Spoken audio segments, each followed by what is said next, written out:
अस्सलाम वालेकुम। Healthful living journey में खुशामदीद। अगर आपके घुटनों में दर्द है, कार्टिलेज घिस जाने की वजह से इन्फ्लेमेशन, सोजिश रहने लगी है, डॉक्टर्स ने आर्टिफिशियल नी जॉइंट रिप्लेसमेंट का मशवरा दे रखा है। पट्ठों में कमजोरी की वजह से या लिगामेंट्स में वीकनेस की वजह से दर्द रहने लगा है, आपसे चलना फिरना मुश्किल हो चुका है, सीढ़ियां ऊपर नीचे आप नहीं चढ़ सकते, तो आज की ये वीडियो आपके लिए है। क्योंकि आज की इस वीडियो में हम आपको एक होम रेमेडी बताने जा रहे हैं, घरेलू नुस्खा बताने जा रहे हैं। ये घरेलू नुस्खा, होम रेमेडी, घर में मौजूद, दिखने में सादा सादा लेकिन फायदों में अपना सानी ना रखने वाली चीज़ों को इस्तेमाल करके हम ये रेमेडी तैयार करेंगे।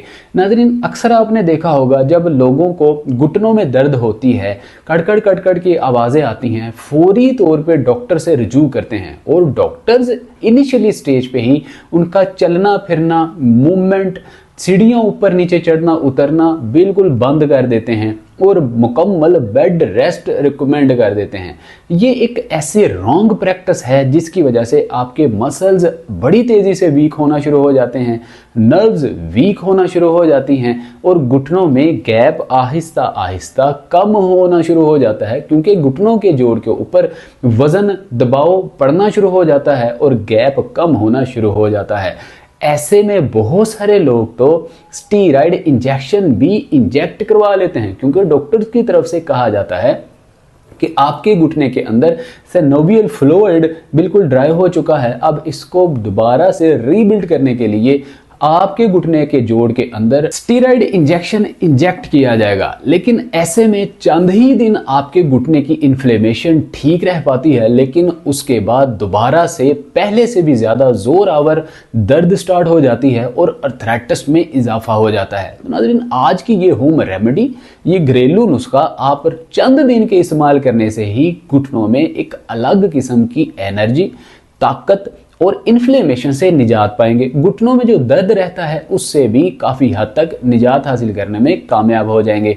अब नाज़रीन, आते हैं कि ये घरेलू जो नुस्खा है इसमें कौन कौन से इंग्रेडिएंट्स, जिनको किंग ऑफ सुपर फूड कहा गया है, इस्तेमाल किए जाते हैं। और याद रखिएगा, इस रेमेडी को बताने के बाद हम आपको 3 एक्सटेंशन, फ्लेक्शन, मोबिलिटी एक्सरसाइजेज भी बताएंगे। इन एक्सरसाइजेज को करके आप नी जॉइंट स्टिफनेस से, नी जॉइंट पेन से रिलीफ हासिल कर सकेंगे।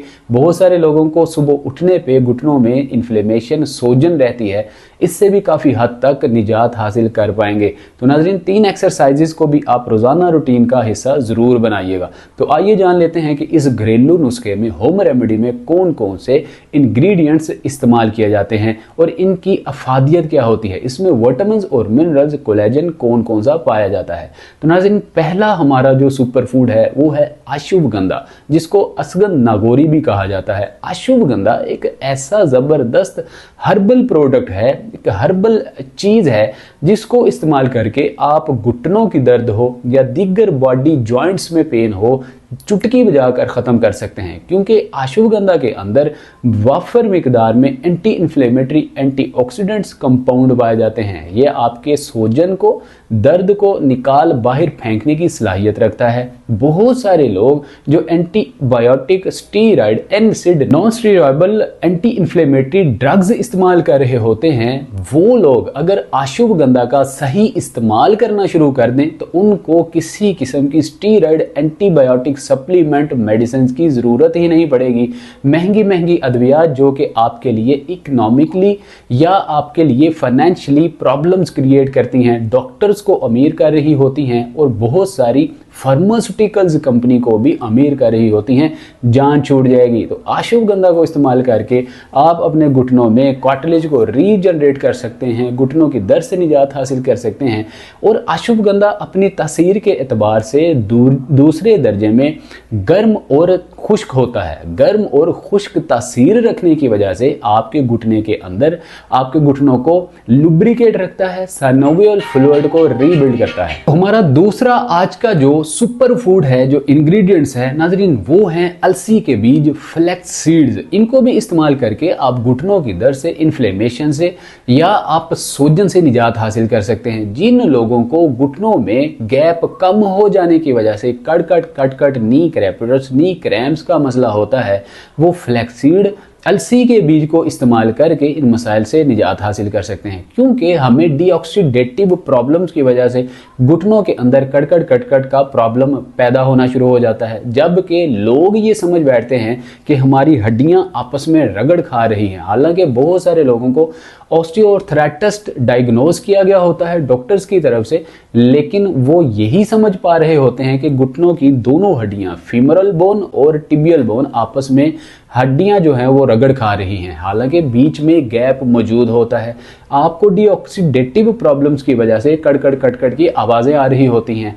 इन प्रॉब्लम से निजात के लिए अलसी के बीज बहुत ही ज़बरदस्त फ़ायदे रखते हैं, क्योंकि अलसी के बीज में वाफर मिकदार में जो है आपको विटामिन्स और मिनरल्स मिल जाते हैं। मिनरल्स में calcium, magnesium, iron, copper, zinc, fibre वाफर मिकदार में मिल जाता है, जो कि आपकी इनर इन्फेक्शन को इनहेल करता है, ख़त्म करता है, आपके घुटने के अंदर की सोजन को भी ख़त्म करता है। आपकी पटेला चपरी के नीचे जो टिश्यूज़ होते हैं उनमें स्टिफनेस आ जाती है, वक्त के साथ साथ बहुत ज़्यादा हार्ड एंड थिक हो जाते हैं। फिर आपका घुटना थोड़ा सा इस तरह से बेंट होना शुरू हो जाता है, प्रॉपर सीधा नहीं हो पाता। ऐसे प्रॉब्लम से निजात के लिए अलसी के बीज, फ्लैक्स सीड अहम किरदार अदा करते हैं। हमारा आज का तीसरा सुपर फूड्स पंपकिन सीड, कद्दू के बीज। नाज़रीन, कद्दू के बीज के अंदर भी वाफर मिकदार में कोलेजन प्रोटीन पाया जाता है। ये वही कोलेजन है जो कि 9 के 9 एसेंशियल अमीनो एसिड्स को आपके खून के अंदर प्रोटीन की एब्जॉर्प्शन को यकीनी बनाता है। क्योंकि 50-60 साल से ज़्यादा की उम्र के जो हमारे सीनियर बुजुर्ग मर्दों ख़वातीन हुआ करते हैं, उनके जिस्म के अंदर प्रोटीन खुराक के ज़रिए बिल्कुल भी नहीं बन पा रही होती। मेटाबॉलिज्म बहुत ज़्यादा वीक हो जाता है, निज़ाम इंहज़ाम कमज़ोर हो जाता है, स्टमक सही तरीके से काम नहीं कर पा रहा होता, जिसकी वजह से वो ये समझते हैं कि खाना पानी सब कुछ खाने पीने के बावजूद भी क्यों हमारे पट्टे नसें मजबूत नहीं हो रही। उसकी कॉमन बेसिक रीज़न ये होती है कि कोलेजन प्रोटीन खुराक से नहीं हासिल हो रहा होता, बल्कि 9 एसेंशियल अमीनो एसिड्स बहुत ज़्यादा कम हो रहे होते हैं। इन्हीं एसेंशियल अमीनो एसिड्स की कमी को दूर करने के लिए पंपकिन सीड, कद्दू के बीज बहुत ही अहमियत के हामिल हैं, बहुत ही ज़्यादा मुफीद हुआ करते हैं कोलेजन की एब्जॉर्प्शन में और जज्ब होने के अमल को तेज़ करने में। नेक्स्ट नाज़रीन, हमारा जो सुपर फूड है वो है अखरोट। ये दिमाग की मानिंद दिखने की वजह से अब आपकी सोचने समझने की सलाहियत को, डिमेंशिया के मसले को, मेमोरी लॉस के मसले को, याददाश्त की कमज़ोरी के मसले को देखते ही देखते दूर कर देते हैं। नज़र की कमज़ोरी हो, आंखों के आगे एक धुंधलापन आने का मसला हो, दिल के आर्जे के प्रॉब्लम्स हों, आर्टरीज के श्रिंक होने के मसाइल हों, खून गाढ़ा हो, तो पतला करने के लिए अखरोट अहम किरदार अदा करता है। मसला यहाँ पे आता है, लोग मार्केट में खरीदने जाते हैं और ड्राई वॉलनट खरीद लेते हैं। हालांकि वॉलनट को खरीदने का तरीका यह है कि आप एक अखरोट को तोड़िए, थोड़ा सा वॉलनट लीजिए, 2 उंगलियों के दरमियान उसको रख के पीसिए। अगर उसके अंदर से फ्लूइड निकले, ग्रीस निकले या ऐसा लिक्विड अरक निकले, ऐसा रोगन निकले जो कि आपकी उंगलियों के साथ चिपचिपाहट पैदा करे, तो ये अखरोट जो है आपके घुटनों के अंदर ग्रीस को रीबिल्ड करने या कार्टिलेज को रीजनरेट करने, सैनोवियल फ्लूइड को रीबिल्ड करने में अहम किरदार अदा करता है। तो नाज़रीन, ये हमारे चंद सुपर फूड्स थे।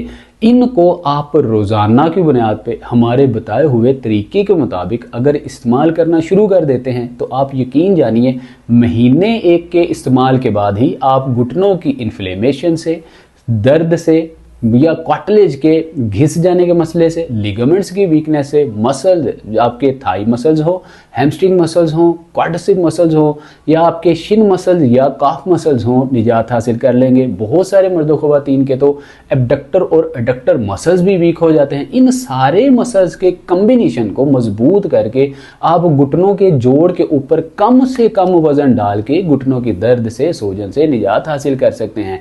तो नाज़रीन, अब आइए आपको बताते हैं वीडियो के इस अहम हिस्से में कि इस आपने घरेलू नुस्खे को, रेमेडी को तैयार कैसे करना है।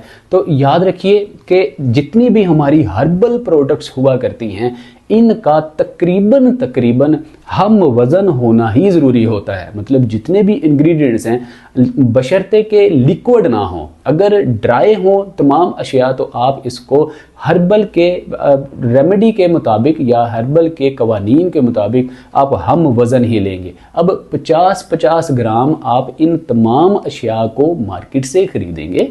अब इसको आप ग्राइंडर में डाल के ग्राइंड करके इनका सफूफ बना लेंगे। इस्तेमाल किस वक्त करना चाहिए? घुटनों में इन्फ्लेमेशन और दर्द से निजात हासिल करने के लिए। तो याद रखिए जितनी भी हर्बल प्रोडक्ट्स होती हैं, जितनी भी हिकमत में तिब्बे नबवी के ऐन मुताबिक बनाए जाने वाले नुस्खा जात होते हैं, बहुत सारे हुक्मा अतिब्बा की मुश्तरका राय के मुताबिक सुबह निहारमू अर्ली मॉर्निंग खाली पेट जब आपकी 12 से 16 घंटे की फास्टिंग हो, देन आप इन नुस्खा जात को रेमेडीज़ को इस्तेमाल करते हैं तो तेज़ी के साथ स्टोमक इन नुस्खा जात को हजम करता है, मेटाबॉलिज्म बूस्ट होता है, आपको गैस्ट्रोलिक इश्यूज़, डाइजेस्टिव इश्यूज़ बिल्कुल नहीं होते, आपकी खुराक को पचने में आसानी होती है और तेज़ी के साथ आपके पट्ठे, नसें, हड्डियां, जोड़ और आपके घुटनों में दर्द, इन्फ्लेमेशन कम होना शुरू हो जाती है। जब आप इन नुस्खा जात को खाने के बाद खाते हैं तो इसके मेटाबॉलिज्म के अंदर बहुत ज़्यादा डिस्टर्बेंस होती है, एसिडिटी का मसला पैदा होता है, तेज़ाबियत होती है, मुंह में सलाइवा बहुत ज़्यादा बनता है और तो और आपके मैदे के अंदर म्यूकस वाल ये कमज़ोर होना शुरू हो जाती है और जलन आपको शुरू हो जाती है। और बहुत सारे लोगों को तो मैदे का अल्सर तक भी होना शुरू हो जाता है और शिकवा करते हैं कि हमें तो महीने 2 महीने बाद मेडिसिन इस्तेमाल करने से भी कोई फ़र्क नहीं पड़ा। तो गलती छोटी सी होती है, नुकसान बड़ा हो जाता है। इन चीज़ों को आप मद्देनज़र रखिए और घुटनों की दर्द से, पट्ठों के खिंचाव से या इन्फ्लेमेशन से निजात हासिल कीजिए। नाज़रीन, उम्मीद करते हैं आपको ये रेमेडी बहुत ही अच्छी लगी होगी। इसमें अगर कोई डाउट हो, आपको कोई कॉम्प्लिकेशंस का सामना करना पड़ रहा हो तो कंसल्टेशन नंबर दिया गया है, कॉल करके आप हमारी टीम से इस रेमेडी के बारे में मुकम्मल जानकारी हासिल कर सकते हैं। तो अब आइए आपको उन 3 एक्सटेंशन, फ्लेक्शन, मोबिलिटी एक्सरसाइजेज के बारे में बताते हैं जिनको करके आप घुटने की दर्द से और इन्फ्लेमेशन से काफ़ी हद तक घर में रहते हुए बिना किसी पार्टनर की सपोर्ट के निजात हासिल कर सकते हैं। हमारी पहली एक्सरसाइज में आप इस तरह से स्ट्रेट पोजीशन में बैठेंगे। अब दोनों घुटनों को और दोनों पैरों को आप आपस में मिलाएंगे। याद रखिए कि ये वाली 3 एक्सरसाइजेज जस्ट हमारे घुटनों की इन्फ्लेमेशन और सूजन को कम करने के लिए और दर्द से निजात के लिए है। अगर आपको कोई और मसला है, रोमाटॉइड आर्थराइटिस का मसला है, हड्डियां बिल्कुल आपस में जुड़ चुकी हैं, देन आप हमारे दिए गए नंबर पर कॉल करके ऑनलाइन कंसल्टेशन अपॉइंटमेंट बुक करवा के अपनी प्रॉब्लम के बारे में मुकम्मल जानकारी हासिल करके देन आप ट्रीटमेंट स्टार्ट करेंगे तो फिर आपको इसका फ़ायदा होगा। खुद से आप किसी ऐसी गंभीर प्रॉब्लम में अगर मुब्तला हैं तो इन एक्सरसाइजेज को करने से आप अवॉइड करेंगे। तो पहली हमारी जो एक्सरसाइज है इसमें आप दोनों घुटनों को मिलाएंगे, दोनों पैरों को आपस में मिलाएंगे। अब आप नाजरीन पट्ठों को मजबूत करके, नसों को मजबूत करके घुटनों के ऊपर दबाव को सबसे पहले कम करेंगे। इसके लिए आप दोनों पैरों को क्लॉकवाइज 50 टाइम मूव करेंगे, क्योंकि मोस्टली केसेस में होता ये है जो हमारे मर्दों ख़वातीन जिनकी उम्र 50-60 साल से ज़्यादा की हो जाती है, उनके एंकल जॉइंट्स, उनके टखने, हील्स बहुत ज़्यादा स्टक हो जाती हैं और इस तरह से मूव ही नहीं कर पा रही होती। आप अपने एंकल्स को प्रॉपर मूव करके आप इनको लुब्रिकेट रख के इनके अंदर मोबिलिटी पैदा करके अपनी नसों को, पट्ठों को मजबूत कर सकते हैं, क्योंकि पैर ही आपके एक ऐसा जिस्म का हिस्सा है जहां से ब्लड फ्लो पंप होके आपके काफ मसल्स, जिसको सेकंड हार्ट कहा जाता है, वहां से होता हुआ दीगर आर्टरीज के थ्रू ट्रांसपोर्टेशन के जरिए आपके दिल तक, हार्ट तक पहुंचता है। हार्ट फिर आपके खून को साफ करके दीगर बॉडी ऑर्गन्स तक पहुंचाने का काम करता है। 50 टाइम्स आप क्लॉकवाइज करें और 50 टाइम ही आप एंटी क्लॉकवाइज करेंगे। इसमें आपने थोड़ी सी प्रिकॉशंस, मतलब एहतियात ये करनी है कि बहुत सारे बुजुर्ग जब पाँव को ऊपर करते हैं तो घुटना थोड़ा सा ऊपर को बेंट हो जाता है। आपने घुटने को बेंट नहीं करना, बल्कि ज़मीन के साथ मिला कर रखना है। ज़ोर से दोनों हाथों की मदद से घुटनों को पुश करके रखना है। सेकंड एक्सरसाइज में आप टांग को 95 एंगल पे फोल्ड करेंगे। अब घुटनों के अंदर अगर गैप थोड़ा कम है या इन्फ्लेमेशन है, इसके लिए एक बाजू लीजिए, बाजू घुटने के अंदर दीजिए, दूसरा हाथ आप अपनी जो शिन बोन है इसके ऊपर रख के टांग को अंदर की जानिब प्रेस करेंगे। इस तरह से अंदर की जानिब जब आप घुटने को प्रेस करेंगे तो घुटनों में गैप क्रिएट होगा।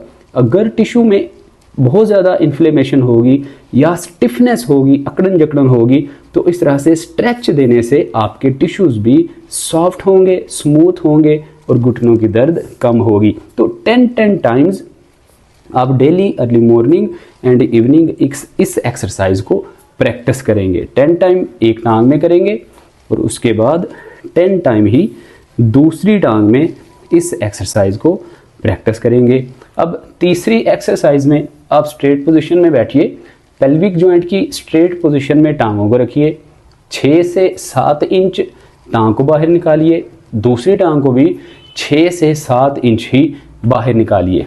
अब मोस्टली बुजुर्ग जो होते हैं इस तरह टांगें ओपन करने के बाद कमर को सीधा नहीं रख पा रहे होते, उनकी बैकबोन वीक हो चुकी होती है।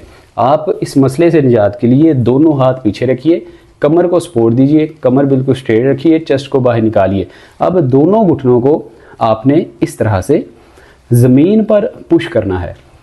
100 टाइम करेंगे, 50 टाइम्स करेंगे तो आपके लिए इनिशियली स्टेज पे काफ़ी होगा। नाज़रीन, ये एक ऐसी एक्सरसाइज है, इसको हम थेरापिक एक्सरसाइज भी कहते हैं। ये आपके ग्लूट मसल से लेके पेल्विक मसल से लेके आपके लिगामेंट से आपके पाँव के जो पट्टे हैं, नसें हैं, इनको रिलैक्स करती है। इनमें इन्फ्लेमेशन, थकान, अकड़न जकड़न को निकाल बाहर फेंकती है। अब नाज़रीन, इस एक्सरसाइज का लॉजिक ये है कि जब आप ज़मीन पर ज़ोर से घुटने को प्रेस करेंगे तो आपके पटेला के पीछे चपनी के बिल्कुल बैक साइड पे जो बड़ी नस होती है, जो कि लार्ज नर्व होती है, इसी के अंदर जो है ब्लड फ्लो होता है। यही ब्लड आपके घुटने के दीगर लिगामेंट्स को, जंक्शन को ब्लड सप्लाई कर रहा होता है। इसमें बाज़ औक़ात ब्लड क्लॉट हो जाता है या बहुत ज़्यादा स्टिफनेस की वजह से आपके घुटने में थोड़ा सा खम आ जाता है, बेंट आ जाता है, जिसकी वजह से टांग सीधी नहीं हो पा रही होती और आप सीढ़ियां भी ऊपर नीचे चढ़ने से कासिर होते हैं। तो नाज़रीन, ये 3 हमारी extension, flexion and mobility exercises थी। इन एक्सरसाइजेस को कीजिए, साथ कम्बिनेशन के तौर पे हमारी बताई हुई होम रेमेडी पे आप आंखें बंद करके अमल कीजिए। आप यकीन जानिए, स्टीरॉयड, एंटीबायोटिक, सप्लीमेंट्री अद्वियात से आपकी जान छूट जाएगी। डॉक्टर्स को आप अमीर नहीं करेंगे, बहुत बड़ी बड़ी फार्मास्यूटिकल्स कंपनी को आप अमीर नहीं करेंगे, और ख़ुद आप ऐसी क्रोनिक डिजीज़, कैंसर, हाइपेटाइटिस, टीबी और बहुत सारी ऐसी प्रॉब्लम से बच जाएंगे। डायबिटीज़ आजकल बहुत ज़्यादा एंटीबायोटिक अद्वियात खाने की वजह से बहुत सारे लोगों को बीमारी लग रही है। इन सारे मसाइल से अगर ख़ुद को बचाना चाहते हैं तो हमारी बताई हुई होम रेमेडी पे अमल कीजिए। वॉक ज़रूर किया कीजिए, एक्सरसाइज ज़रूर किया कीजिए और सेडेंटरी लाइफस्टाइल से छुटकारा हासिल कीजिए। परहेज़, प्रिकॉशंस, जितनी भी junk food, pizza, burger, shawarma हैं, तली खट्टी ठंडी मीठी चीज़ें हैं, कोलाज हैं, सोडियम मिले कोल्ड ड्रिंक्स हैं, इनसे परहेज़ कीजिए। माह रमज़ान की आमद है तो इसमें इबादत के साथ साथ आपने तली खट्टी ठंडी मीठी चीज़ों से बिल्कुल परहेज़ करना है, फ्रूट चाट से परहेज़ करना है, और तो और आपने मिल्क शेक से बिल्कुल परहेज़ करना है ताकि एसिडिटी का मसला कम से कम हो, घुटनों में इन्फ्लेमेशन से आप ज़्यादा से ज़्यादा बच सकें। उम्मीद करते हैं आपको ये वीडियो अच्छी लगी होगी। इस वीडियो को आप लाइक एंड शेयर ज़रूर किया करें ताकि आपका एक शेयर आपके लिए सदका जारिया हो सके और किसी के लिए वो इंफॉर्मेटिव और हेल्पफुल वीडियो साबित हो सके। तो नाज़रीन, इसी तरह की हेल्पफुल वीडियोज़ का नोटिफिकेशन हासिल करने के लिए healthful living journey YouTube channel को बेल आइकन प्रेस करके ऑल नोटिफिकेशन ऑन करके चैनल को सब्सक्राइब कर लें ताकि आइंदा आने वाली वीडियो का नोटिफिकेशन सबसे पहले आपको मिल सके। अपना बहुत सारा ख्याल रखिएगा। मिलते हैं अगली वीडियो में। अस्सलाम वालेकुम व रहमतुल्लाह।